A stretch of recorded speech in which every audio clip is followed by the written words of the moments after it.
guys know the drill. Before we get started, this content may include explicit material. Viewer discretion is advised. The intention is not to offend, but to provide information. Please, damn, proceed only if you are comfortable with potentially sensitive topics, maybe a little bit of cursing. I'm not a therapist. I am not pretending to be one. I'm not trying to portray one. I am I am healing in real life, okay? I'm inviting you along for the journey, and those people that are coming on the show as a guest to share their testimony are doing the exact same thing. So, please don't play with us. Thank you so much. Okay. With that being said, welcome back to another episode of The Trust Tree. I am your trustee, the Nashvino. And what do you know? It is episode 19 on 11/19. Look at that. Hope everybody is off to the start of a great week. Hope you had an even better weekend. Very curious to know if anybody actually did work on that journal prompt. When I think about the past, I feel whatever. We're going to start a new one this week. And this one is I am valuable because. So, at least 10 minutes a day in the morning and at night, or however you normally journal. That could be your journal prompt. Just let it fly. Hopefully these things open up some ideals, some things in your mind, and help you kind of answer some questions that get some information, some things you may have been searching for. Again, I am valuable because. I don't know. Let's try. Why not? What you got to lose? Want to mention that next week, Sub T, the place that we are always promoting because it is Tuesday Therapy, they are having their 25th anniversary. It's going to be a little bit different than the show typically is. Usually the show starts pretty late at night, but I think it's 7:30 to 2. It's the entire venue. So,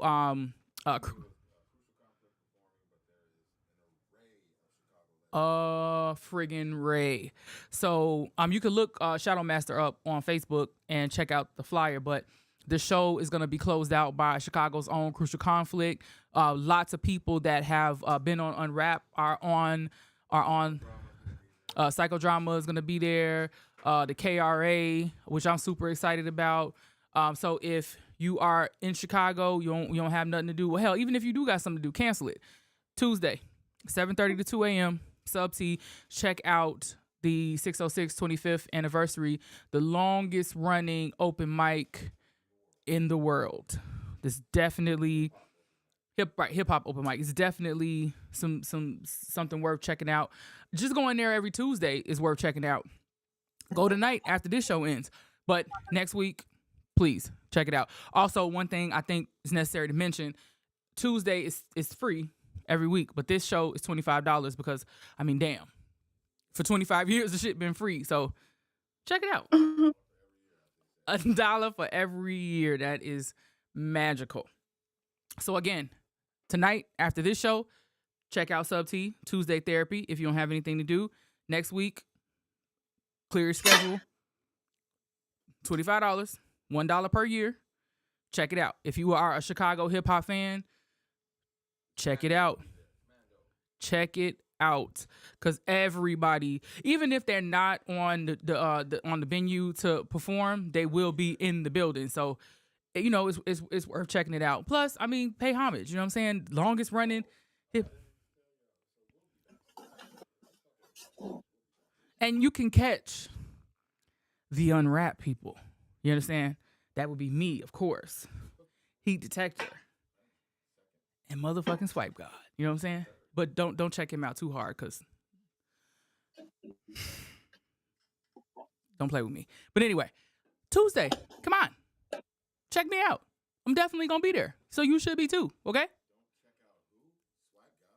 No. No, don't check him out, but check me out. You know what I'm saying? Right. Yeah. So, okay, everybody, Sub T, we're good? Okay, moving on. All right. So, I was thinking,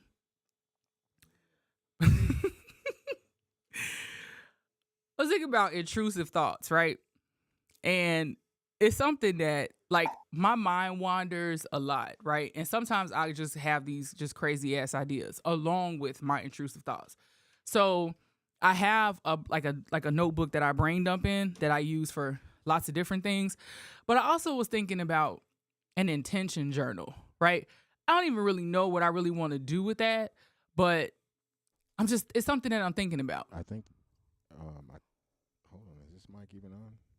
Hold on 1 second. Doesn't sound like it. Yeah, I know. Let me fix that right. 1 second. Yeah. I think the name of that journal says it all. Yeah, but like intention journal. Come on. But what would you, if you had one of those? What would you put in there? A lot of murder. So in a way, would it be to like curb the intrusive thoughts along with maybe some malicious intentions? Hopefully, the writing of it down gets it out of my system. Okay, right on. So I think let me rephrase that. I'm sorry. No, not murder. No, slap the shit out of somebody. Adjacent. Right. Okay, I got you. So I feel like the intention journal could be used for good and evil. You know, perhaps, you know, I don't know if you people do like lists. You know, your like random wish list or Right. like you're kind of writing out your roadmap for your a vision board type deal. You know, or if you're a person that likes to put ideas down on paper before you do things, like, you know, you can kind of spin that. But I don't know, it's just a thought, because I like to write stuff down. As you probably have picked up by now, I've got about 2,000 notebooks, you know what I'm saying? So, you know, give them all something to do. I'm just saying. Right. So, heat detector. Question. Did you do the journal prompt last week up until today? But now, does mentally count? That can, yes. That's how you journal, then sure. Then I journaled the hell out of some shit. Okay, good job. All right. This week, I am valuable because I want you to do that, okay? Okay. Gotcha. Roger that. I know this is... I'm on board. The trust tree. I trust it. I'm going to trust the process. This is a place of peace. Yes. But I will cut your ass, okay? See, don't do that. All right? This is the trust tree. I am trusting you right now. We will fertilize the tree with your blood, okay? Okay. Let's get it together. Why are you turning this into unwrap? Don't do that. You're right. I'm sorry. I almost unwrapped the trust tree. Let's not. Nope. Let's keep it in the box. All right. So today, I am super excited. We have a very, very special guest, very wonderful, inspirational individual. She's a wife, a mom, an entrepreneur, and an all around girl's girl. You know, and I don't really know if people know what a girl's girl really is, but it's like people kind of have this stigma about women that no woman supports another woman. Like, we can't big up each other. We can't compliment each other. We can't genuinely want a person to win and just root for women and girls in general. So she is the captain for that. You know, she's typically very positive and very, very, very motivational in a sense, you know? So I think lots of gems are going to be dropped during this interview. So pay attention, people, because this will be a good one. Without further ado, let's bring on Coach TAE. Okay. All right. While we wait. Oh, nope, never mind. We ain't got to wait. Oh. Can you hear us? Yay. Okay. All right. So we'd like to start. We'll let you tell the people exactly who you are. Oh, okay. 1 second. Do I need to go on airplane mode? I don't think so, unless you think you're about to get bombarded. Okay, no, I should be good. Okay, so my name is Coach TAE for those who don't know. And as you stated, I am a girl's girl. You had me thinking, like, what is really the definition of a girl's girl? But I am all about women empowerment. My motto is I'm all about improving our mind, body, and spirit in order to increase our faith, finances, and fitness. So anything that falls under that umbrella, I am for. I am all for supporting other Black women. I am all for encouraging women, period. Moms, bosses, entrepreneurs, if you just need encouragement, life skills, life coach, all those things, check the box next to me. Feels very accurate to me. Absolutely. So we're going to jump around a lot because I didn't necessarily put the questions in any specific order, but I think it's a good, well-rounded way to kind of get to the nitty-gritty of who you are as a wife, mom, and entrepreneur. So being in the influencer space, should parts of your life be off limits? Well, yes. Well, yeah, the blanket answer is yes. But also it depends on what is your point of influence. Like for me, showing my life as a mom, showing my life as a wife and as an entrepreneur, I kind of have to allow people in, but with purpose though. I don't believe in just oversharing just to overshare, but for sure some things have to be kept private because you still have to be a human, but for the most part, being an influencer in general does require you to share, but also for sure some stuff is private. Okay, I'm not mad at that. I was asking because I'm not necessarily a fan of influencer, like that term.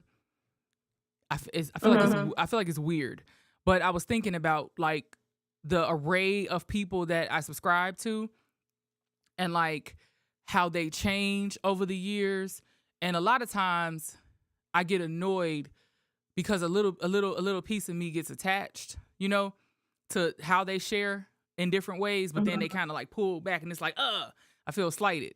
But at the same time, like, I get it.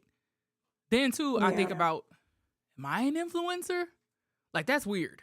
You know what I mean? You said mind influencer? I said, am I an influencer? You know what I'm saying? Like that's weird. Like, that's just weird. And then you have the ones that they typically, everything that they do is they're selling a product, whether it be theirs or someone else that's paid them for the promotion. You got the ones who do get ready with me's, and then they do the makeup tutorials. Like, you got your grocery haul. You know what I'm saying? It's like you're welcoming us into your life in this particular way, but it's like it kind of always graduates to we get to see your family, we see your kids grow up. You know what I'm saying? Like, I was curious to know someone else who's in that space, like what your take was on just how much you should share and how much you should let people in. Yeah, I think it's. Go ahead. I'm sorry. I was gonna say, I think it's to your comfort level, and just like you said, it depends on what kind of influencer you decide to be. I personally don't think that I'm an influencer. I feel like that's just a weird term. I feel like I'm a content creator, entrepreneur, but I feel like more in the influencer space is just like what you said. The bottom line is to get you to buy into something at the end of the day. So. Yeah. B. Simone recently coined another term for it. Instead of an influencer, but I cannot remember what she said. I'm so upset with myself. I'm gonna figure that out, and I'm gonna tell y'all what she said because I loved her explanation. But in your opinion, what would you say an influencer is? As simple as that, a person who has influence. And for me, the thing about a influencer, it comes naturally or comes easy for people to buy into you. And sometimes you are the brand, you are the product. I just think that you got to be a likable person. I can't necessarily say positive because it's not always that, but you're a likable person. So people buy into that, they buy into you, and you have the ability to make an influence. Okay. All right. Would you say that one's online persona matters versus real life?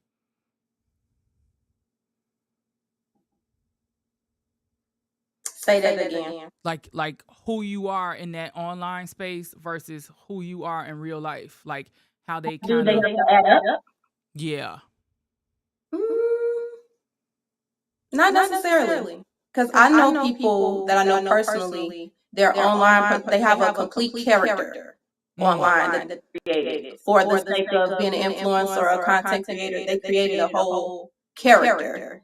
And their private life really is like night and day to the person that they create online. But again, it just depends on what kind of online presence that you have. If you into anything as far as like, motivational or real life, you trying to give like a real life explanation, a real life view, then yeah, the math got to be mathing. But there are some people who create whole like characters, create whole avatars when it comes to the internet, because that's just how they make money, and their real life is just totally different. Okay, I'm not mad at that. All right. Would you say Me? you have? Would you say you have one?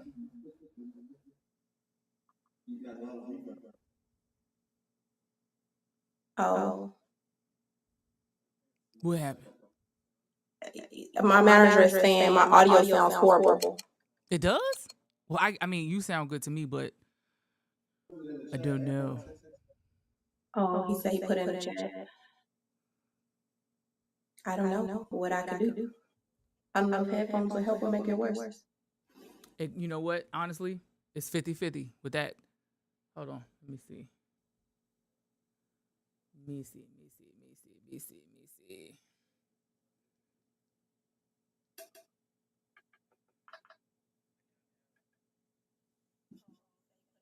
Oh, yeah. It's echo.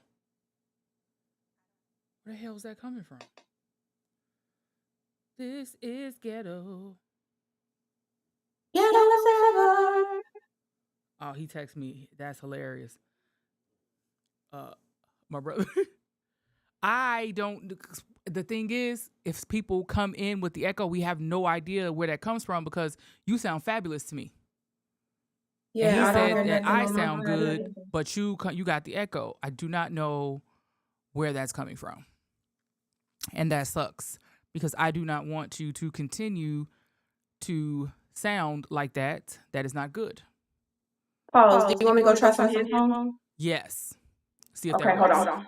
Okay. In the Okay. meantime, while we wait, you can go back to talking about a little bit of what we were talking about last week, which was we were in the space of gratitude. So the intentions journal that I brought up a little while ago, that could play into that because and if you're acting in the, I don't even know how to say this. Like if you want to lead with gratitude, right?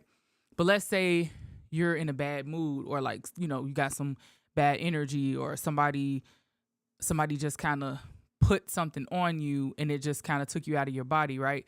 Like maybe it's worth it to write out those negative thoughts in that intention journal.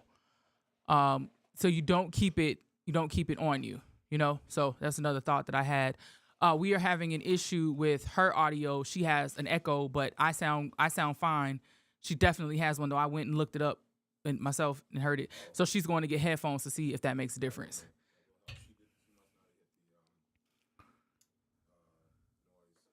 Sometimes that doesn't work though, because sometimes I have issues with that when I'm home doing the check-in with you. You say a lot that I sound, well, the audio comes off terrible. Because just me talking to her, she sounded fine. So we're just working through that. That's all. So yeah, with the intention journal, I think that could be something that we could use that for. Brain dump, as I always say, it's literally what it sounds like. Just it'll help with writing clarity, intentional writing, because and I mean intentional in the literal sense where like I'm trying to write a song and I want to write a song about X, Y, and Z, but I got so much other stuff in my head that I can't concentrate and I can't focus and all this other stuff keeps coming out. So brain dumping helps to kind of train you with your writing. That's helped me a lot in my journey coming back to being a writer, because I had writer's block for a lot of years because I wasn't writing for myself, I was writing for what I thought people wanted to hear, if that makes sense. So that kind of jacked that up. So that's what I use the brain dumping notebook for, in case anybody was curious. So I don't know, check that out. Maybe that'll help you guys out. Just really spitballing, shot in the dark, if you will. But you think the headphone thing will work out? Okay. Alrighty. Hold The on. audio coming from her is not sounding okay. Yeah, hopefully. Okay. And whenever you get the headphones, yeah. Whenever you get the headphones set up, just say something so we got it. We're actually listening to the live broadcast also, so we can hear what it sounds like on the other side. And those of you watching, appreciate you hanging in there with us while we work through these audio and technical difficulties. Muchos gracias. I appreciate that. We also need to start announcing our thing in December. You know what I'm saying? Like when we gonna start doing that? Officially announce our thing in December.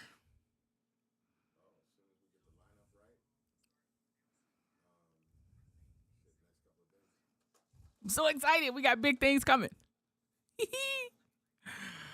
I love Unwrap, you know? It's become a lifestyle and a culture.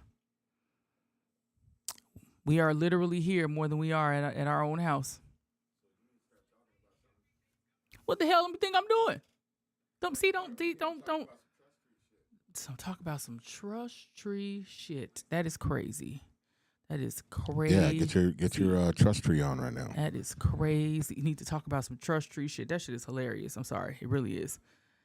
So also, while we wait on your guest. Yes, while we wait for her to come back, I was having a conversation early today, right, about mothering. Swipe God, you want to come over here and he can sit right here.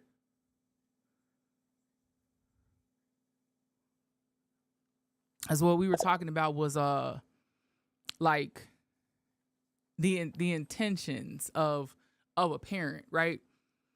Because you could try, and we don't use the word try, but yeah, in this case you do.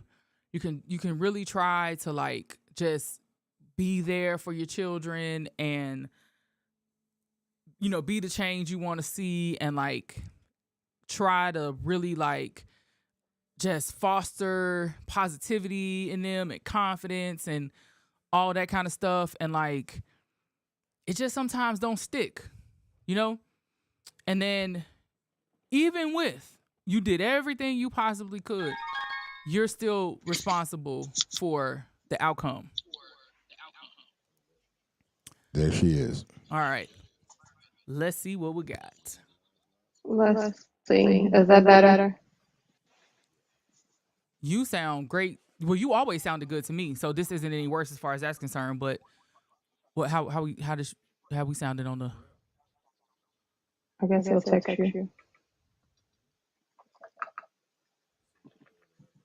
Still.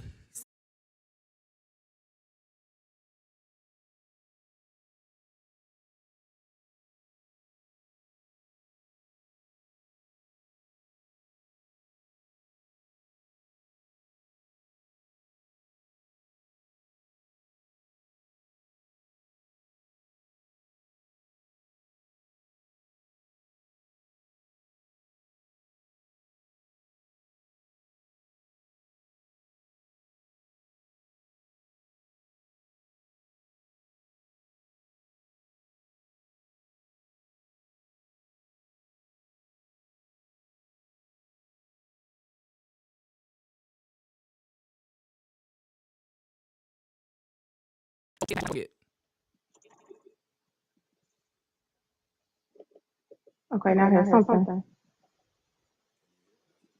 Can you hear me? I can hear you now. Okay.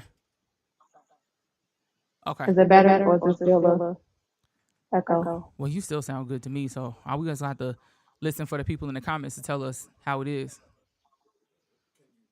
Shut up. Somebody in the comments, can you let us know what it sounds like to you? Pretty please. We appreciate that. Okay, so yeah, online persona. Would you say you have one, or is it what you see is what you get? With me? Yeah. Oh, what you see is what you get. I don't have the energy. It was a thought before, especially when I was thinking about. I think the hardest thing was always trying to think about like the growth, like what does that look like? Do I want to keep my family life private? Then I'm looking like I don't have kids, like I'm not a wife, like I'm not a mom, or do I want to figure out how to integrate that? And so, yeah, I don't have the time to keep up with a character. So what you see is what you get. Okay. Yeah. All right. What do you think? And okay. Okay. What would you say, or your feelings on what do you feel is the best part of even having a platform? Um, well, social media could be tricky in general. It can be, it got its pros and it got its cons.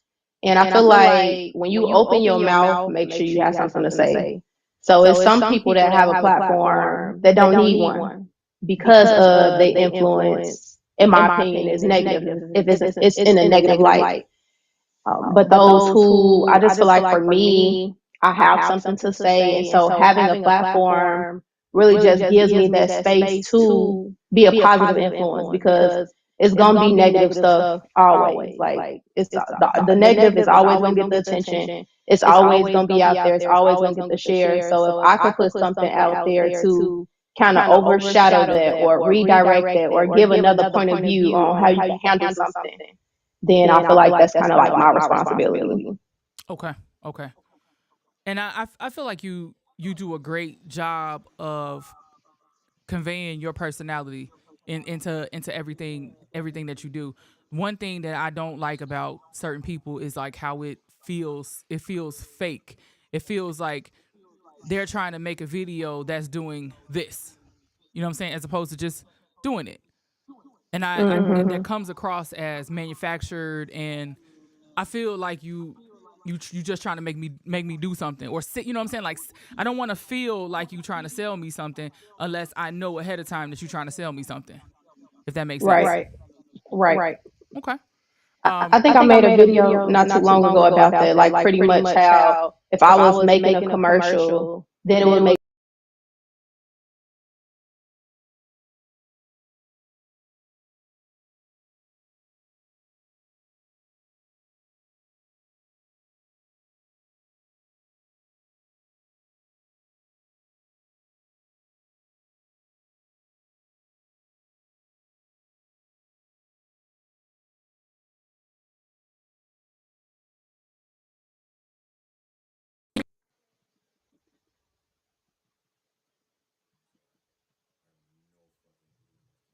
Oh,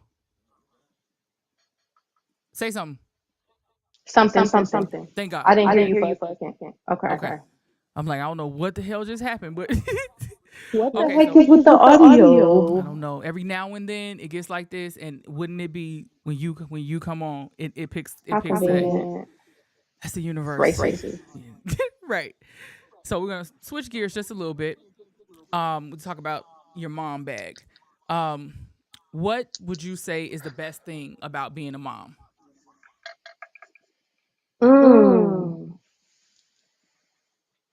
I think going back to influence is that my job is that I am responsible for these four little black boys to become four young black males who are productive in society, who are not a part of the BS, who was raised right. I feel like out of all the bullshit in the world, it's like, you know what? I can't control them. I can't control nobody else's household, but I can, pour into my kids.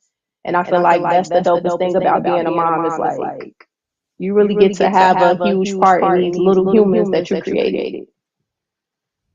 Yeah, I agree with that 100%. What would you say is the most challenging?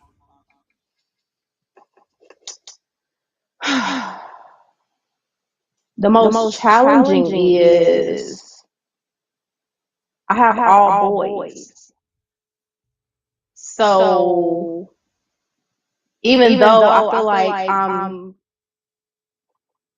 vetted in that area because I grew up in the house with all boys. So I honestly think that it helps, but it's just like, okay, I gotta remember that as much as my job is to nurture them and to pour into them, that I'm also raising men, not mama's boys, as much as they are mama's boys. You know what I'm saying? Some Mm-hmm. people I could think right now, somebody who in their 50s and 60s, and you would think they were like a teenager or younger because they still so dependent on a mama. You got people 50 calling a mama to make doctor's appointments and just so codependent. And I just feel like, yeah, no, I want to make sure that's not there. That I get them the tools that they need to remember that to pour into them, nurture them, but also that at the end of the day, looking at this as this, you molding somebody's husband, you molding somebody's father. And when you think about it that way, you kind of navigate and deal with your kids differently, especially with me having all boys. It's different. I like that perspective. 'Cause that Yeah. definitely is important and vital in picking your person, your Mm-hmm. life partner, if you will. So I love that. Okay. How do Yeah. how do you feel about kids being in that social media space? 0 stars. Do not recommend. That's it. 0 stars. And I feel like it's different. Like we grew up in the age of the beginning of social media, and it's transformed into so much since then. And I think the biggest part is that you can't. There's really no filter, and you got to make sure that your child is emotionally and mentally grounded and secure before you just go putting, other influences into them, because you can't control it. You could be scrolling, watching something about cooking, and then the next thing is booty shaking in your face, and it was unwarranted. You had no warning, and if these kids are not, some they not ready for that. They not, mature, and I just feel like it's just too much. So yeah, 0 stars. Even with you trying to monitor, it just take a second. You just know, like you could scroll and it could just be something in front of your child that you didn't necessarily invite to be in front of your child. Mm-hmm. So Yeah. know. Okay. Thinking about when you were growing up, right? And you were like your interpretation of what being a mom was like. Now that you actually are assuming that role, is it what you thought it was going to be? It's the math thing when it comes to being a mom. Um, I think, yeah, I think I understand. Being a mother made me understand my mom like so much more. I thought I understood her, but being a mom definitely made me understand her more. Like, it's funny that I do things that she used to do. Like, for example, my mom we used to have staycations, right? And of course, all the kids, like, we back to back, so we all around the same age. So we used to think that the staycation was for us. Like, we got a reward because we had good grades or, good behavior. But the staycation was for my mom because she needed a break. So we just got to benefit from that. So, like, going to the hotel for her to be able to get a couple hours to herself while we at the pool or we playing basketball, or going to the park and we run around playing for hours and she sit in the car taking a nap or reading a book or just getting, her time to herself. And I feel like I definitely understand the need of being able to, you can be, everything to your kids, but you still need to have that time to pour into yourself as well. So I definitely see a lot of that in me, like my mom. And I just laugh about it. Like, you've been sitting in the car for 45 minutes. When you going in the house? In a second. In a minute. Yes, I get it. Okay. We're gonna skip over a little bit into entrepreneurship. Um, Tell us about the Shea Butter Cafe? The Shea Butter Cafe has evolved from a multitude of things. So it kind of started off, if you know, the name used to be I Love Sugar Scrubs when it first started. So even that, the whole journey came about in 2012. I believe it was 2012, where I found out that I was allergic to sunscreen. I was allergic to sunscreen, had sun sensitivities, and what else was it? It was just a multitude of things that was happening when it came to my skin, the sun, sunblock, you name it. I remember taking Braylon to a spray park, and I put sunblock on him. Now, previously, I know that I couldn't wear sunblock, but I put the sunscreen on him, and it was baby sunscreen, thinking, okay, I'm allergic to it, but let me put it on the baby so he'll be good. Well, being two, every time he ran up to me and grabbed my legs like babies and toddlers do, he just was transferring the sunscreen onto me. Mm. So I wound up having a allergic reaction on top of having sunburn, wound up in the ER.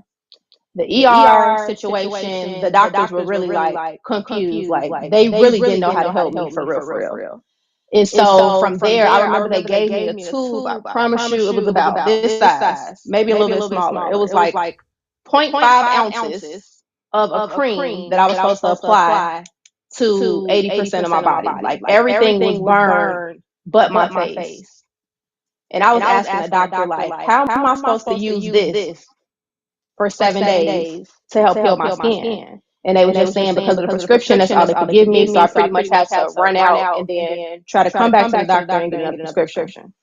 Well, after 2 days, the medicine was gone, and I was not better. So my skin was still inflamed. Like my legs looked like salmon before you put it on the grill. So my legs were still inflamed. I was still swollen, and that didn't help.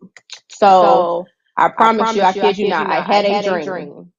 And when I had the dream, it literally just gave me ingredients. And I woke up confused because before I made a sugar scrub, I never knew nothing about a sugar scrub. It wasn't anything that I seen. It wasn't anything that was popular then. And so I took these ingredients and I did whatever I did in this dream, and I kind of put it on me in a tub like a paste. And the next day, it was better than it was with using the medicine. And so, like, that was the kind of start of our Love Sugar Scrubs. And so I started off with making natural organic products. Just at first, I just had sugar scrubs. And then from there, I just kind of grew my product line. Basically, what can I add to this that solves the problem? So after I exfoliated, of course, you need a moisturizer, right? And so that's kind of how we transformed from our Love Sugar Scrubs into the Shea Butter Cafe. And so currently, the Shea Butter Cafe is an online self-care retail. But we do plan to have a actual brick and mortar, which will be something totally different. It'll be the Shea Butter Cafe 2.0. So not only will we have natural organic products, we'll also have services, facials. I told you about the cafe and the menu and things like that. So we got some dope things planned for the cafe part of the business. So you got to stay tuned. Okay. All right. Being an entrepreneur and being a female, I know that, well, hell, it doesn't really necessarily matter that you're a female. Just being an entrepreneur in general comes with all types of type energy. What would you say are some of the pitfalls involved in business? Mm. Some of the pitfalls is, well, sometimes I think a lot of times we have what we used to. Some people, you're at a disadvantage when you start off in entrepreneurship. Some people don't know what to expect, and they see somebody's journey, and just like I told you, like, okay, that started back at 2012. Honestly, before that, but some people, they find you in 2024, they see you now and don't know the years and the process, the ups and downs, and the things that you learned along the way. So I think the biggest thing is just being knowledgeable in whatever it is that you want to do. A lot of times people see stuff, they get excited about what somebody else is doing, and they want to mimic that, not necessarily to say, to steal their idea or copy, but they kind of feel empowered and be like, well, if she's doing that, I could do it. And they have like no idea. And so many people be in my inbox like, I don't know what you're doing to your shea butter, but my shea butter is not like that.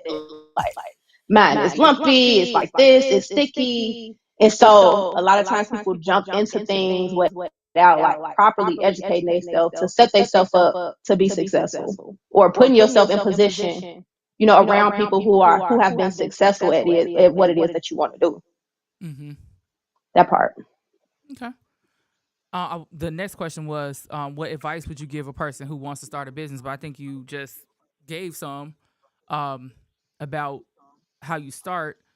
But there are a lot of people who have ideas, who want to do something, but they have no idea how to get from sitting here brainstorming in my notebook to something that I want to do to actually having that business, whatever it is, whether it be a brick and mortar or even like, starting a content creator type deal, because that's a business also. I mean, there's branding For sure. involved and all of that. What advice would you give a person that wants to start but they just don't know how?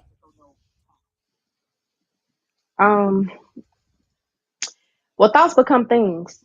So first and foremost, there are a lot of people. I think I talked about this a couple weeks ago on my YouTube. Like, you've been thinking about doing this thing, whatever the thing is for you, right? You've been thinking about doing this thing for years, and for whatever reason, you have not put it into motion. So then you kind of got to have a lot of little honest conversations with yourself. Like, number one, why haven't I started this? Like, what's in the way? What's keeping me from starting? And a lot of times it's this fear, or it's this imposter syndrome, or you say everybody's doing it, right? Everybody has a channel, or everybody has a podcast, everybody's selling this, everybody does hair, but everybody isn't you. So until you actually begin to start to actually do whatever it is that you want to do, I think that's the first step, is to actually do it. And guess what? If you do it for 3 months, a year, and you find out that you suck at it, or you don't like it, move on to your next idea, because you probably have a list of 10 to 15 things that you want to try. So you started selling plates, but guess what? You can't cook. So maybe we need to move on to baking, because the cooking of the plates isn't working, because the people aren't coming back, and it's not because they can't afford it, it's because the food isn't good. Let's just be honest. So okay, my kids like that food, but I maybe plates is not my thing. So let me try baking. And you might find out that you can, bake the hell out of a cake, and people love that. And so like start there and then build from that. But if you don't put anything, if you don't start to test your idea, even if it's like with family and friends, like, hey, y'all, I'm selling dinners Friday. Here's the menu. And you'll get the most honest opinions, especially from your friends or family, be like, yeah, nah. So I would like start there, start to test out your idea with friends and families, and then just go from there. Okay.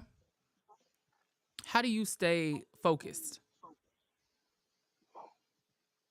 What's that?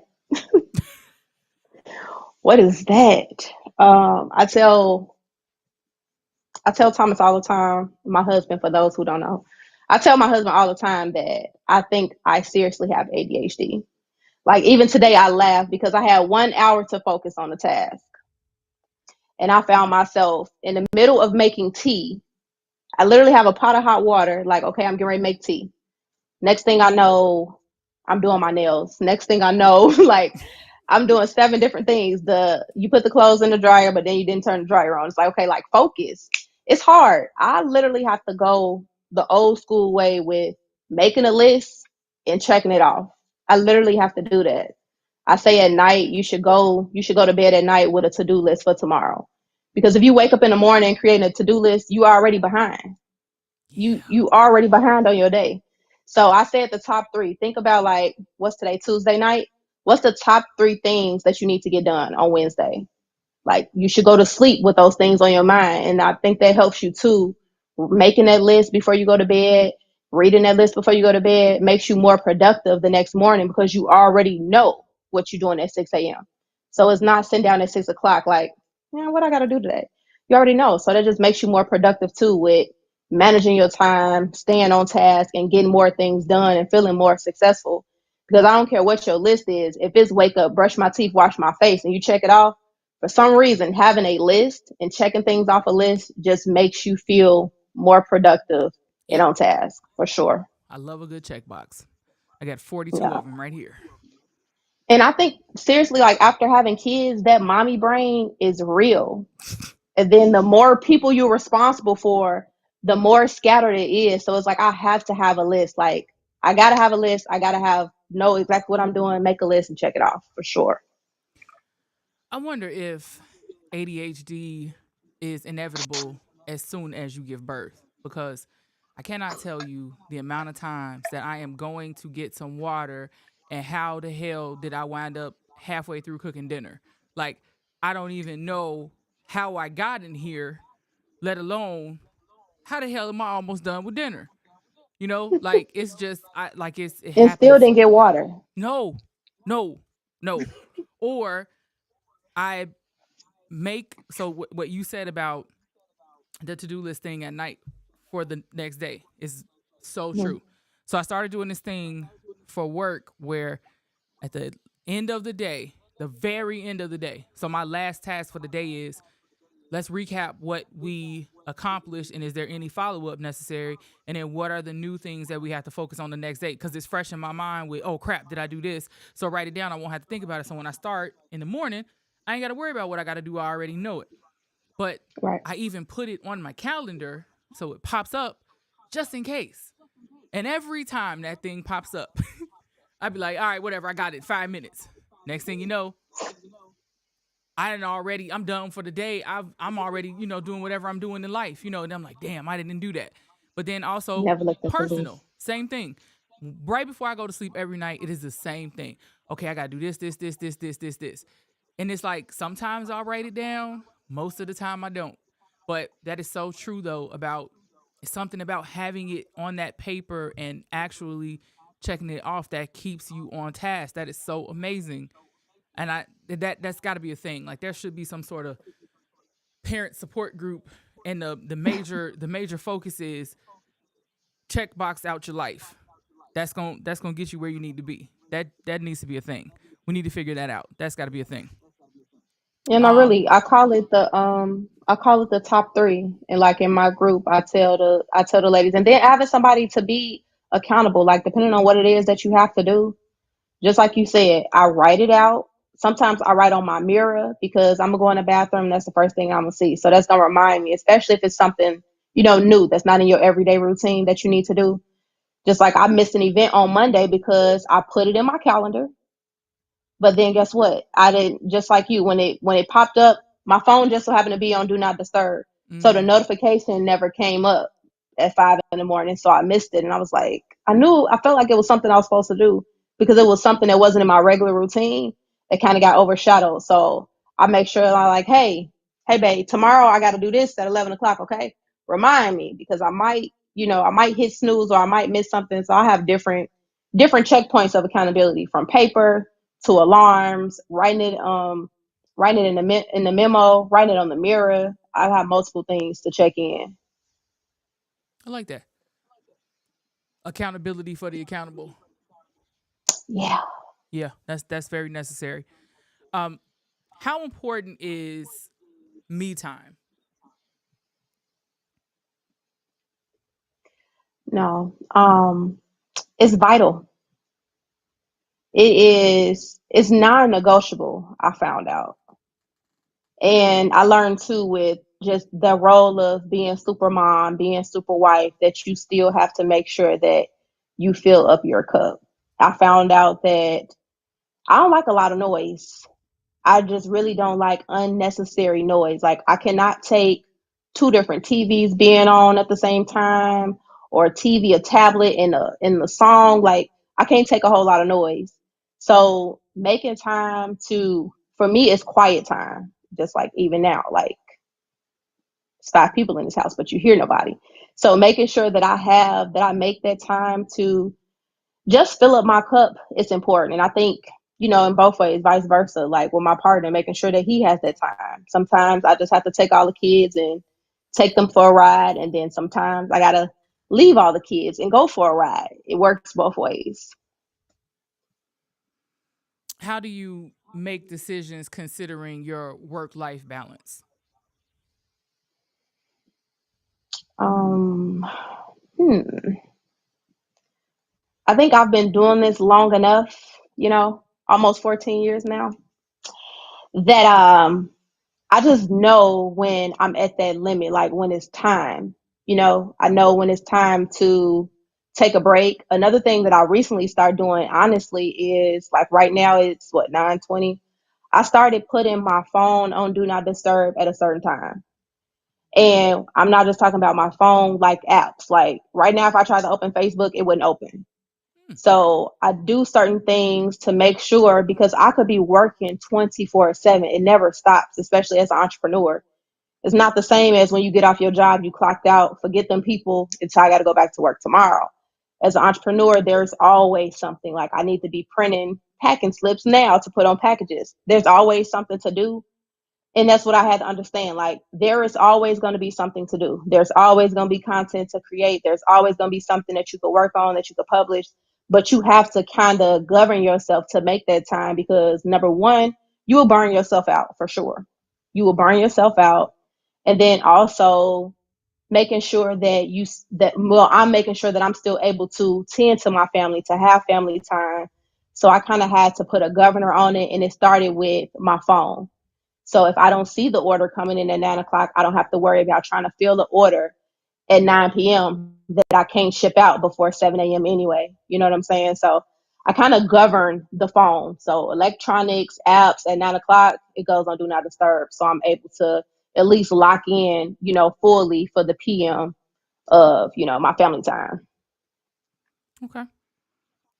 Now we're gonna switch gears a little bit. We're gonna talk about your wife life. So I I experienced this in the very beginning, right?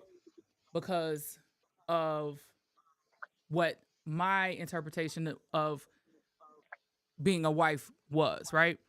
So I took Mm-hmm. all of the examples that I had, my mom, and then all of my grandmothers and my aunties that were married. So I had a lot of different interpretations of what that role looked like. All of them though, the one thing I took from every single example was how scary it seemed to be, right? Because it felt like it was a lot of responsibility. You know what I'm saying? Like, Mm-hmm. of course, now I know I was just looking at it through the wrong lens. You know what I'm saying? Mm-hmm. Like I just took on this overwhelming this overwhelming job before I even did it for a day. Like I was very I was very nervous and nauseous on my wedding day, right? And I thought it was because I was terrified. But then I realized it was because I was pregnant. But that's one thing. But like Okay. I was really scared though, because I felt like this is something that I'm not trying to fuck up. You know what I'm saying? Like, because if I did, what would that look like?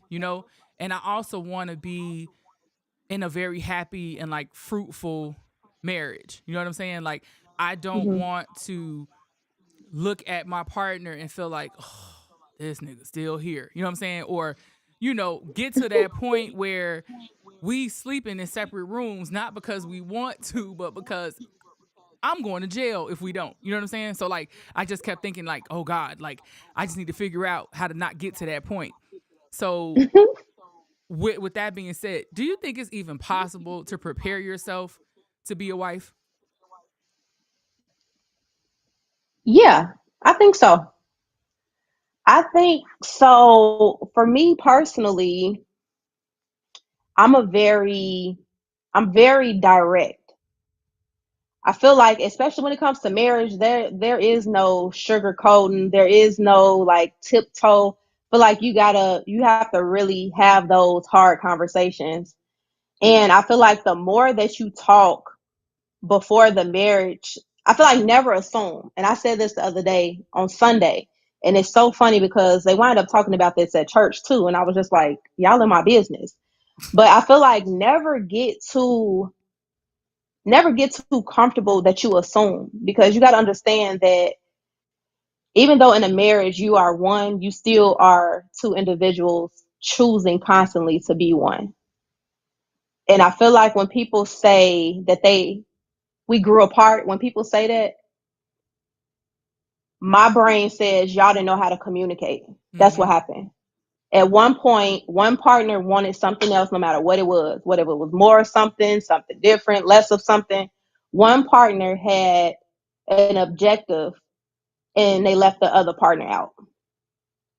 And so I'm real intentional not to leave my husband out. Even if it's something, no matter what it is, like don't leave, I can't leave him out of like me making decisions. Even if it's something, even if it's all about me, I still can't leave him out. So if I desire to get up and go work out every morning at 5 o'clock, this can't just be a thought in my head and I assume that he needs to know that I want to go work out. So he needs to make sure he get the kids. So he needs to make like, no, you have to have a conversation. You can never assume. And then when things change, you also have to communicate it again. So now what if I don't want to work out at 5 o'clock no more? Now I want to work out at 7 p.m. So now all of a sudden it's 7 p.m. and I'm trying to leave and he's confused on where you going because normally we doing something different at 7. So it's like never assume. You need to constantly be in communication. I feel like that's the biggest thing for me. I feel like the constant communication is like the biggest thing. When you leave your partner out, you choosing to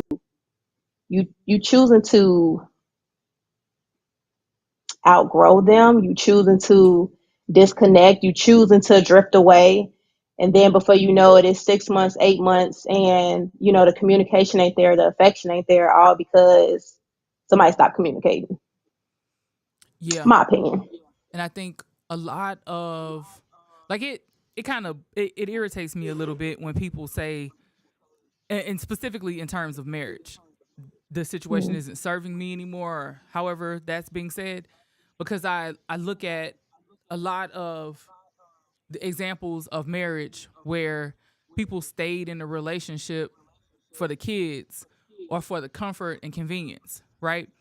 And I think about like how'd you get there? You know what I'm saying? And it almost always is I didn't like doing this anymore, but I didn't know how to say that. Or you know what I'm saying? However, Mm-hmm. you left too much space and before you know it, you know what I'm saying? Cuz Yeah.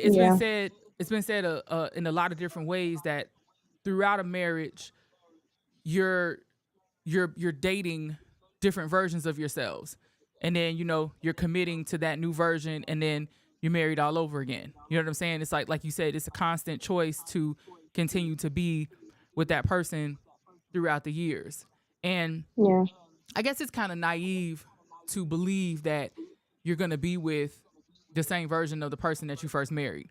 But I mean, I guess depending on where you were when you got married in life, you may that might not even be something that you considered. But the type of person that I am, I just kind of I go from 0 to 60 real quick, and I'm trying to look around every corner and consider every angle, and it's just I overwhelm myself in a second. But You a do. lot of times when I be sitting and I think back to the beginning, I be like, man, I think I got that feeling then about just how much was gonna be coming down the line, and how it was gonna look and how it was gonna change or whatever.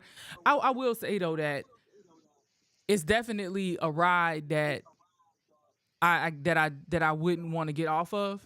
You know what I mean? But I feel like marriage Mm-hmm. is not for the faint at heart. You know what I'm saying? Like a lot of people Yeah. they just give up, and it's kind of sad, but I guess it is what it is. What would you say is the best part about being married? The best part about being married is you have somebody to do life with. And if you choose right, you have somebody that you're compatible with to do life with. You have somebody that you actually like to do life with. You have somebody that you trust to do life with. The thing is, everybody don't have that. A lot of people like the idea of marriage. They fantasize about the idea of marriage. Or they can't, they dream about their wedding day, but they didn't really plan for the marriage. And I think that's just the thing that a lot of people miss, young and old. It's like you just wanted to be married to say that you was married. But you really don't even like this man. For real, being honest. You like what they can do for you, or you like the provision that they provide, but do you really, are you really in love with this person? Are you really ready to blend your life with this person, sacrifice with this person? I think a lot of people miss that mark. I've had conversations with my husband that if I couldn't speak anymore, I trust that he could speak for me, and vice versa. If he lost his ability to speak, I know that he trusts me to speak on his behalf, or, know what his wants and his desires would be in the event that he had no voice. And I feel like that's the kind of, you got to be ready, like, to commit to somebody on that level and have those tough, conversations to really just lock in, like, to be one. Everybody just think, matching outfits, matching this, like, that's just, oneness or compatibility. And it's like, nah, bro, you really have to understand marriage. You are responsible for another human being. As grown as they are, I'm responsible for that man. And that man is responsible for me. And if you think like, shit, nah, then maybe marriage is not for you, because Uh-uh. that's really what it is. If that is the thought that you have after that statement in your, yeah, absolutely not. Mm-mm. It's not And for then, you. you know what? Since you brought that up, yeah, like some of the scariest times I've had to just give up control and be like, okay, here you go. But the comfort in knowing that it's gonna be okay on the other side is a lot. You know what I mean? Like, and then, like I said, like going in, a lot of times you don't know about this type of stuff. You haven't even thought about it for whatever reason. But it's like when you're there and it's happening and it's okay, and you can have those conversations, and you can, because once you experience something like that one time, you're planning. You know what I'm saying? Especially when it comes to Yeah. financial matters and health situations. You know what I'm saying? Because Hmm. ultimately, if something happens to your person and you're married, the decisions fall on you, the spouse. It doesn't matter what Yep. anybody says. It does not matter what anybody says. That is your decision. So if you choose wrong, oh boy. I mean, you know what I'm saying? Like those are some things that people really like legit need to think about, instead of, like you said, just Yeah. walking around flashing the ring and that's already ready to pull the plug. Like, come on, man. Oh, Like like people be out here like living their life for Facebook and Instagram statuses, and it's just real stupid because life's all the time. You know what I'm saying? And yeah. man, like you gotta choose right. You have to choose right. Um, what would you say is the biggest challenge? Biggest challenge with marriage? Mm-hmm. See, me, I was just having a conversation with somebody and they kind of asked me the same thing. And I'm not saying that my marriage is perfect, but we pretty lit over here.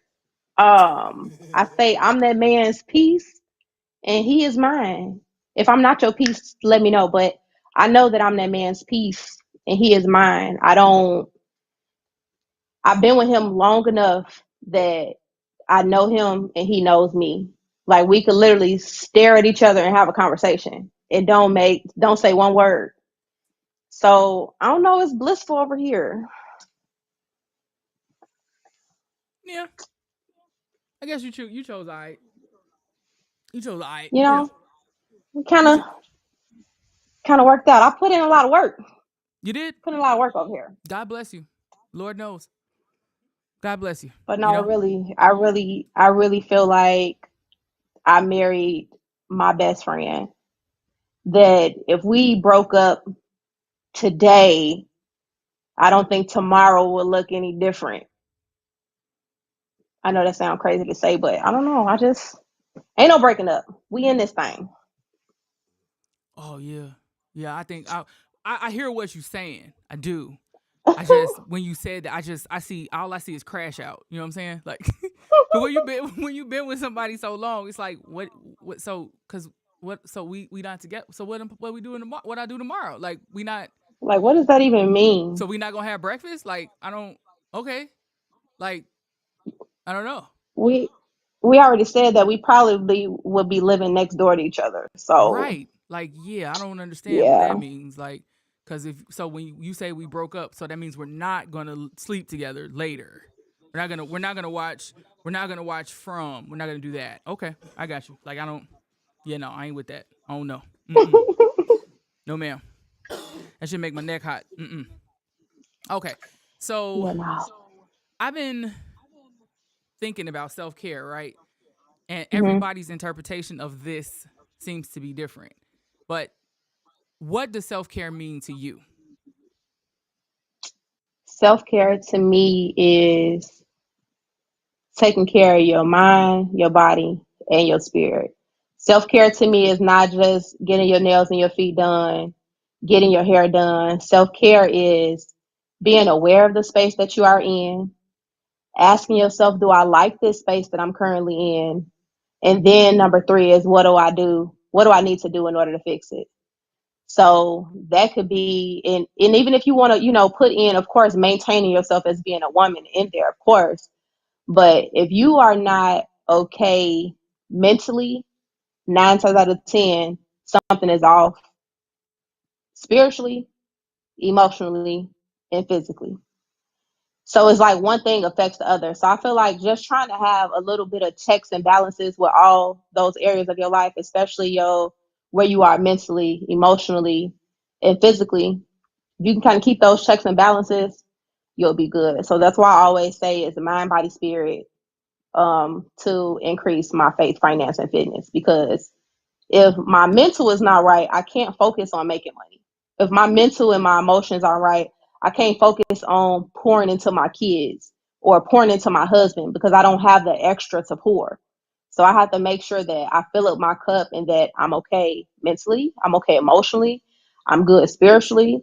I get me a little workout in so that I can be all that I need to be for my family. So I have the energy to pour into them and the capacity to. That's a big one. Having the capacity to even do all of that. You think it's a must that you come up with some sort of routine? Absolutely. Because if you don't have any kind of routine or something regular to keep yourself grounded, that's how you lose yourself. That's how you wind up crashing out. That's how you wind up yelling at your kids when all they did was ask for some cereal because it is 8 o'clock in the morning because that's what kids do on a Saturday, right? And you frustrated and you tired because you simply did not fill up your cup. It's not those kids' fault. I think I said that the other day too. Like, don't be mad at kids for you dealing with adult issues. Like your light bill due and you don't got the money and now your kid getting a whipping. That have nothing to do with that baby. They ain't do nothing but be a kid. So yeah, you gotta have some type of regular routine just for your own sanity and for the sanity of those around you and your loved ones. We can't be having crash out parties every week. Mm-mm. I love that. We can't be having crash out parties every Can't have crash out week. parties every week. Yes, ma'am. Okay. Um, what's the most valuable thing you've learned from any one relationship?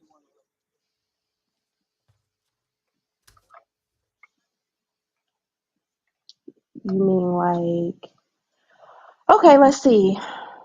The most valuable thing I've learned about a relationship is that in general is for me not to expect me from other people. That was a big one. God damn it. I can't. I don't from my husband to my mama to my best friend, don't expect don't expect that. Be who you are authentically because that's who you are. Don't let nobody change you even when you feel like or it might seem like they got one over on you or they did you wrong or they did you grimy. Don't expect you out of other people for sure. Violence. Violence. That is Yeah. violence right there, what you just did. Yeah. Yeah. That's, yes. That's a whole damn trust tree episode. That Yeah. is a Let's whole get into damn it. episode. Like, for real. I'm That dealing with a is, situation like that now. But I have to understand that everybody don't think like you. And two, that it don't necessarily mean that they mean you any harm or it's malice behind it. You just got to understand just to be you. Don't expect you from other people. That's just like if we were on the phone casually and you was like, I'm hungry as hell, but I don't get paid until Friday. Today Tuesday, right? A little, $20 cash app to help you get some pizza. You like, oh, thank you. Like, you don't even know. I ain't even have no money. Cool. Well, now we can having a conversation, and it's my day. Like, girl, I don't get paid till Friday. And your response is, damn, that's messed up. You just be like, you remember that day you was hungry, right? But it's just like, yeah, no, everybody don't think like you. And I also, another thing I've been learning to do for myself is not to overextend myself. Like, just because you can don't mean that you should. And also pour from your overflow. So let's just say if right now I don't have the mental capacity to deal with other people's bull stuff right now, right? That's not, I don't have the hour to listen to you complain about this man that you not gonna leave, right? So let me see, how else can I help you? What do I have? What do I have the capacity to give you at this moment? And so I'm learning to give from my overflow, from my capacity. So if it's financial sometimes, then I'm gonna give that. If that's gonna help you out, I'm gonna give that. If it's a listening ear and I have the capacity for that and I don't have the finances to give you an overflow, I'm gonna give you that. I'm only gonna give from my overflow. That's where I'm at with that. And not expecting me from other people, for Violence, sure. violence, violence, Yeah. violence. Okay. Wow. All of them gems. Like, for real. Yes. Love it. What? Okay. So I always ask people ahead of time if I can ask this question, but I did not ask you if I could ask this question. What's your biggest insecurity? My biggest insecurity. My biggest insecurity. Random. My biggest insecurity would be my smile, actually. That's why I smile so much, because it is my biggest insecurity. It's my smile. Cheese. Why?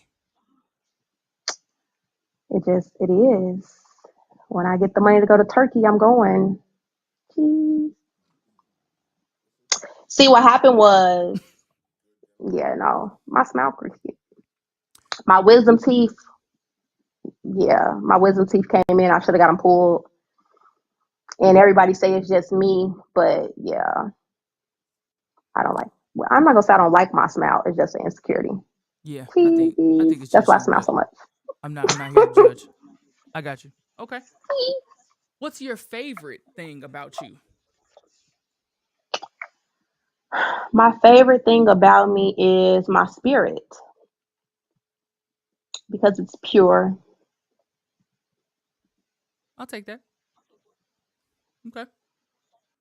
That's what the people say. If you could talk to your younger self, do you think you would listen? Oh, for sure. What would you say? If I was to talk to my younger self, I would say, do that shit now. Damn. That's what I would say.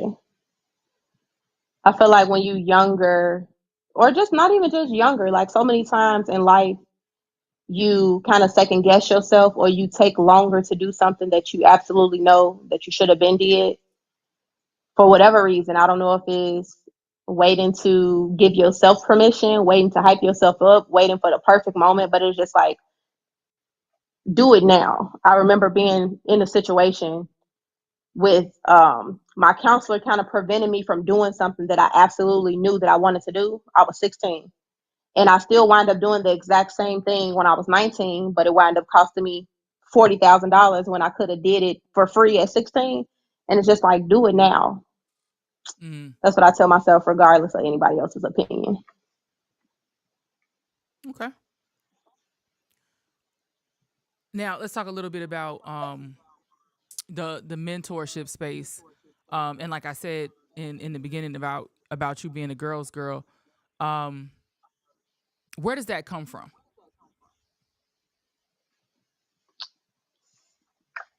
I believe it honestly comes from me wanting to have a me in my life when I was younger, if that makes sense. Hmm, Now, I did have a dope ass cousin growing up. Shout out to my cousin Natalie. That was the closest thing to having a big sister that I had. But again, growing up in a house with all these boys, I think that I just naturally grew to like a girl's best friend. And I just naturally I was the friend that made the better decision. Like, hey friend, I don't think we shouldn't do that, right? We probably should make a different choice. We probably shouldn't hit the lady with the bat. We probably will go to jail. We probably should make a different choice. I think I was always naturally like the friend, what do they say? The one with the words of wisdom, or the wise one, the one who just made good decisions. So I think it just comes from wanting to kind of give other people what you wish you had growing up in a way, honestly. okay. Yeah. So is that how Coach Tay came about? Yeah, Coach Tay was kind of birthed. Um, my mentor actually has started calling me that, and it just kind of grew. Like other people had just started, had started calling me that. And then I created the foundation. I don't know if you remember, that was back in like 2013. I did the I Have Faith Foundation where we had a mentorship for girls ages 12 through 19 at the time. And we used to have meetings every Saturday in Maywood at the Maywood Park District. And that kind of grew from again just seeing that everybody needs a positive role model in their life, and everybody doesn't have that.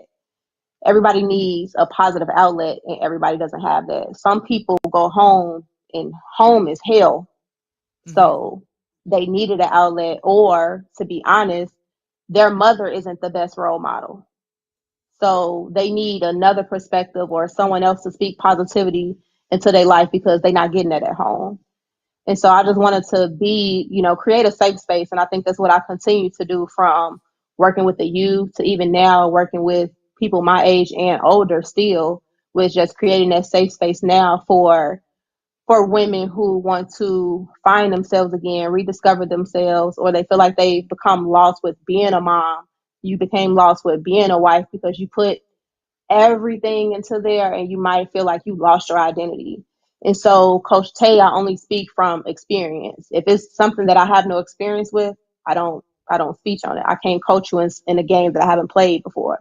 But if it's a game that I've played before and I have experience in, then we could talk. Yeah, and your content definitely reflects that. It's advice, but in more of a lead by example type way. You know what I'm saying? Like Yeah. in this, it doesn't come off judgy, if that makes sense. So when at the end, we definitely make sure we share all your socials and whatnot, so we can make sure people can follow you because you've got a lot of dope content out there. Specifically surrounding around being a woman navigating through life. The postpartum recovery, uh, Whew. getting back to the new normal. You know what I mean? Like, and even some things surrounding the issues and pitfalls in entrepreneurship, like all of that type of stuff. So there's videos out there about everything. So we'll make sure we get that information out there. So like I said, the people can connect with you. Um, what's your favorite place on Earth thus far?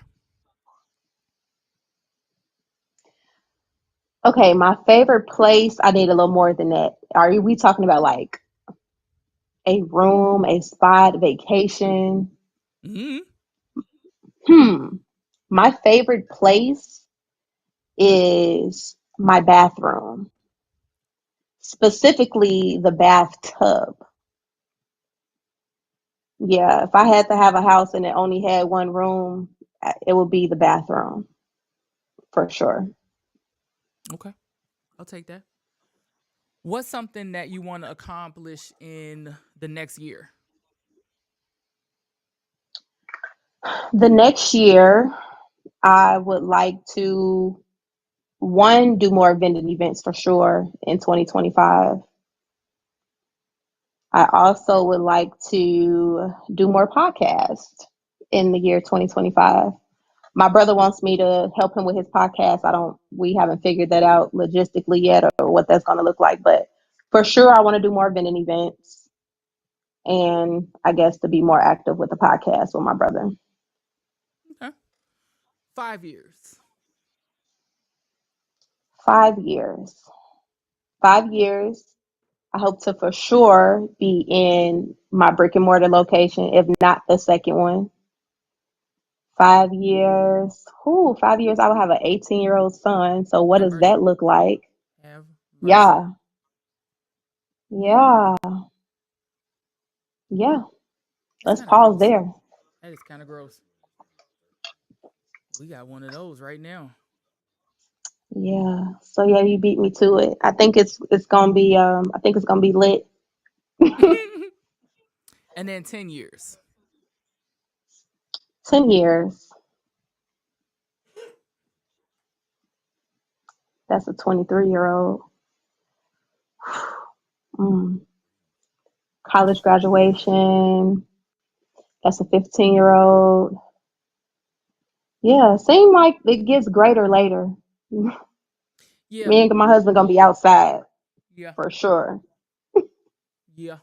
We outside in 10 years. But I'm just looking forward to the growth and the evolution within myself, within my family. Just like saying those numbers and thinking about my kids was just like a little breathtaking. But I'm looking forward to the growth, to seeing what I've been watering for the past 5 and 10 years. See if those seeds we planted grew up to be mature fruit, and how did they, what did we create? Let's see what we created here. Okay. I think we're What's doing all right. something what's something that you've always wanted to learn?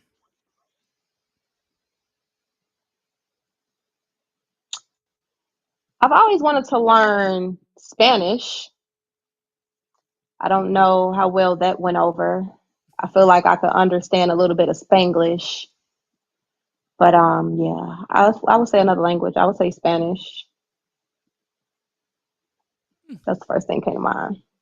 Brooklyn is using I can't I'll tell you what it is when I figure out from her, but she's trying to teach herself Korean. Oh, okay. Yeah, that's next level.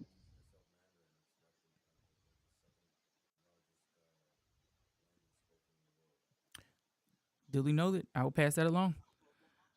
Um yeah. Word. Right. Um how would you define success and how has that changed over the years for you? I've learned that success is definitely subjective. Um, what success means for one person, it doesn't necessarily mean that for the next. To me, success is not about like money. It's not like a dollar amount. I feel like you set a goal, you meet that goal, like that's success. I feel like teaching these kids how to read, keeping them alive, keeping them out the ER, that's success. So like having a healthy marriage, good communication, still in love with my husband, still liking my husband, ain't nobody been put in a headlock, that's success. Um, and I think success, like it just changes as you grow.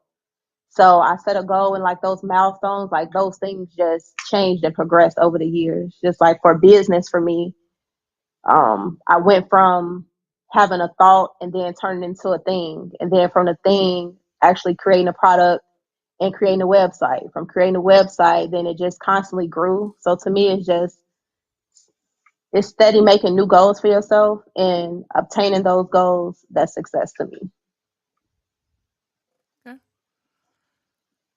If you could live in any TV show universe, right? You could just pick whatever show, right, and live in that space. Which one would you pick? An actual show or just like a space? Like, Yeah, like the show, like that would become your reality.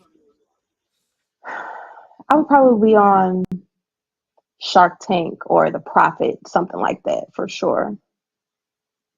Yeah, throw me on Shark Tank because that's a level of success. That's people who already accomplished those big goals, them big numbers that they had. So There just be gems make me a shark everywhere. on Shark Tank. Okay, Yeah. all right. How do you break up with people? Ooh.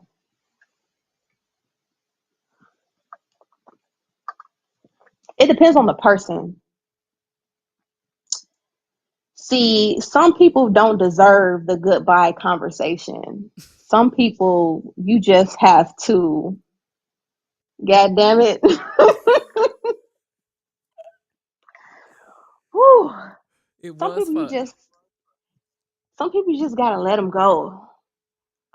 But at this big old age, I do believe in certain people. If you've been in my life long enough, at some point there was respect, there was love, there was a mutual agreement, no matter how long it lasted. I'm down for having the conversation, only with purpose though. But if we're done, like let's just be done. We don't need a debriefing. We don't need an exit interview. I truly wish you well, but I wish you well with me never being a part of that again. Yeah. But I do believe in having healthy conversations with people. I recently, well, not that recent, it's been about a year now. My last breakup was about a year ago. And I think they manipulated me in the beginning because they still wanted something from me during the breakup. But yeah, it ended well on my part. I knew that yeah, this no longer serves me. This relationship is one-sided. It doesn't fill up my cup.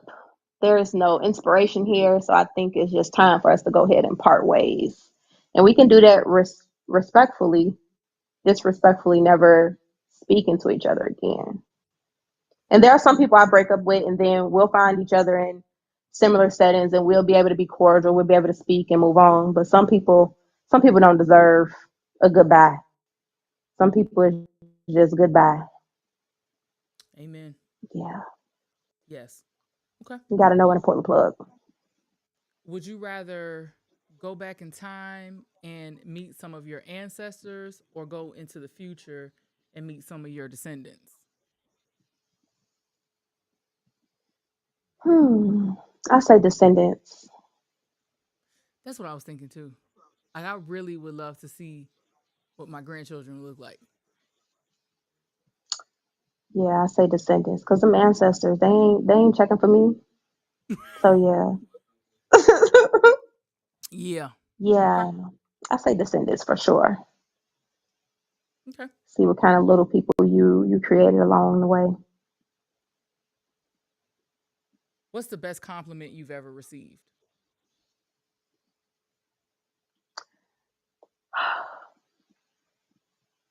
The best compliment I received was my sister-in-law, and I'm gonna have to send her this piece too, because she's gonna be mad. But my sister-in-law, this was when we was like baby in-laws. We were still new, and she was telling me like how cute my makeup was. And when I told her that I didn't have on makeup, she kind of looked at me like, this bitch. I was like, no, I don't have on makeup, but I really appreciate that compliment because it's just shea butter. That's it. But yeah, I think that was dope. Goes into that self care, that skincare routine because yeah, I didn't have on makeup. Yeah. Face card does not decline. That is for sure. That is for Appreciate it. sure. Appreciate it. Um, okay. You're in a room with everybody you've ever loved. Who do you run to? My granny, Okay. Who runs to you? my sister, Mm. Okay.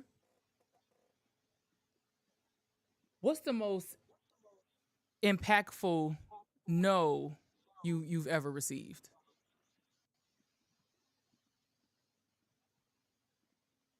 Mm, most impactful, no.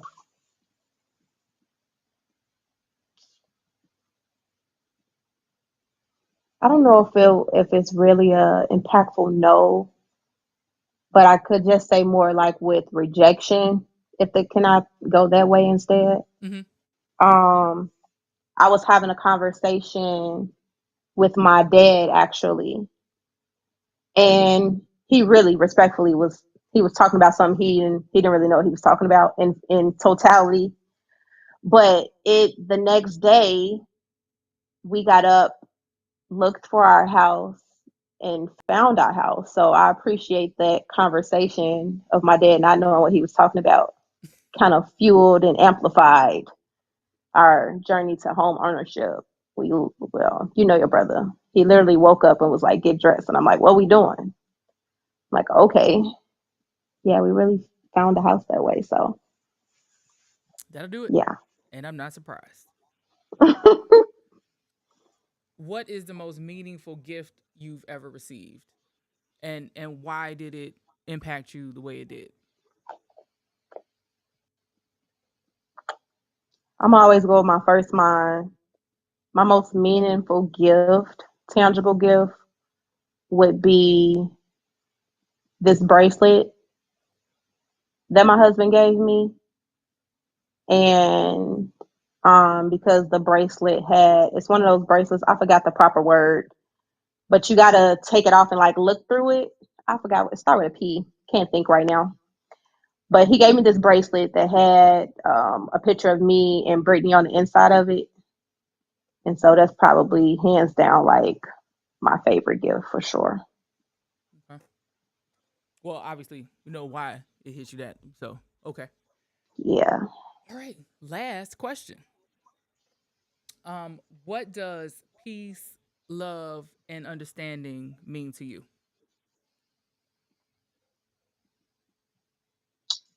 Peace, love, understanding. Peace for sure is tranquility. It is vital. It is necessary.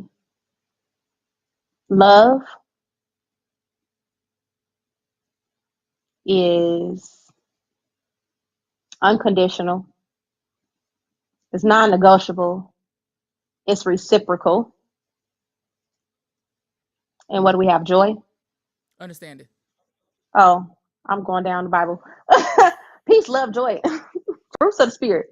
Understanding. Understanding goes back to having solid communication to me in order to have an understanding. I would say that makes sense. I feel like having good communication, being a good communicator is equivalent to having an understanding and being understanding and being understood. Okay. I like that. Well, this was everything that I thought it would be and everything that I needed it to be for sure. Um, I like to ask people after the interview is done, um, was it better or worse than you thought it would be? I was nervous. I wanted some like, hey, heads up, like what we gonna be talking about? What let me practice. But then I knew you and I was like, she gonna ignore me because she just want these questions off the dome.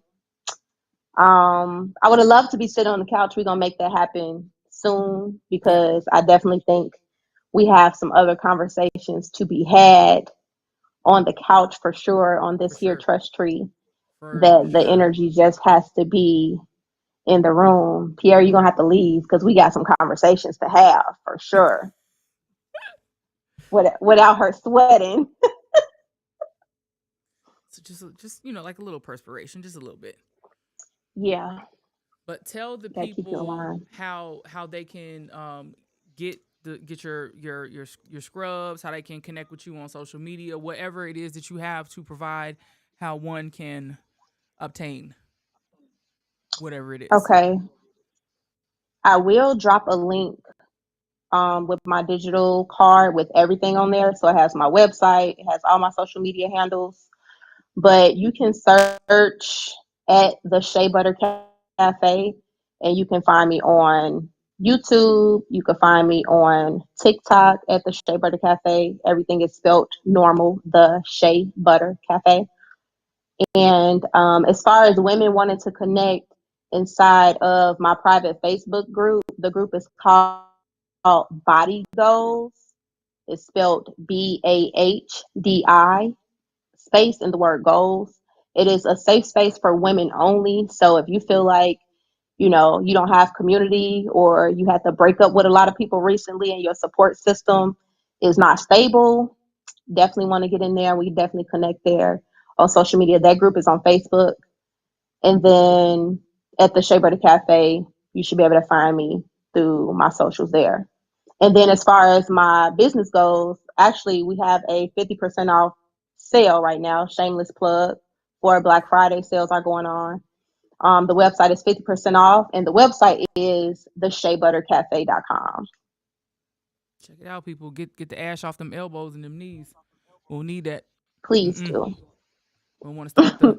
We don't want to go into the new year ashy. That's not what's happening.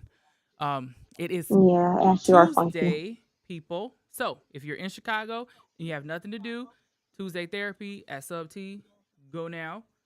Next week, we will be taking a break from the Trust Tree because we will be at Sub T for the 25th anniversary, celebrating hip hop in a real way, the longest running hip hop open mic in the world. Chicago hip hop will be in abundance in the building. In the building, people will be every which way.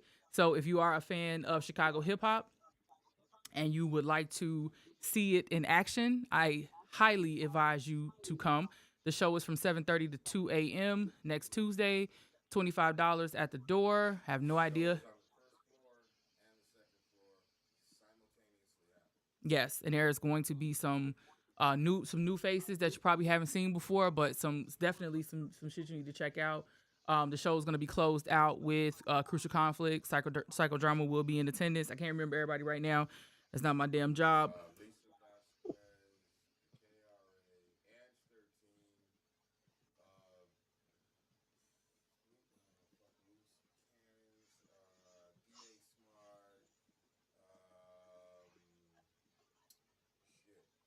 All of the dope regulars at Sub T, all of the motherfuckers that have been going there forever. Um, Nuisance. They couldn't get twisted because he's out of town, and there's a few other people that couldn't get. But I mean, every fucking body is going to be there. Yeah, like in a real way. So Yeah. if you love hip hop, specifically Chicago hip hop, come check it out. It definitely will We be. are definitely going to be in the building. It will be worth your time, and you will see the entire Unwrap family in the I building. see y'all. I'm gonna be backstage. So. Whatever. I'm rubbing elbows. You do that. I know all of them motherfuckers. Well, I don't, goddammit. So I will be trying to rub all the elbows I can, and I'm very excited to see the KRA. So, with that being said, everybody, Coach Tay, it was real. Appreciate your services, and we will have to link up for millions of different things. I definitely want to start to connect with you about that vision board thing that I had mentioned briefly. Need to put that in motion and figure out the logistics for that. So thank you so much for letting me, peek inside your mind and sharing your situation with the world. My pleasure. My pleasure. Muchos gracias. People, thank you for tuning in again. Episode 19 on 11/19. Whoop whoop. In the words of Avon Barksdale, keep it light, but keep it.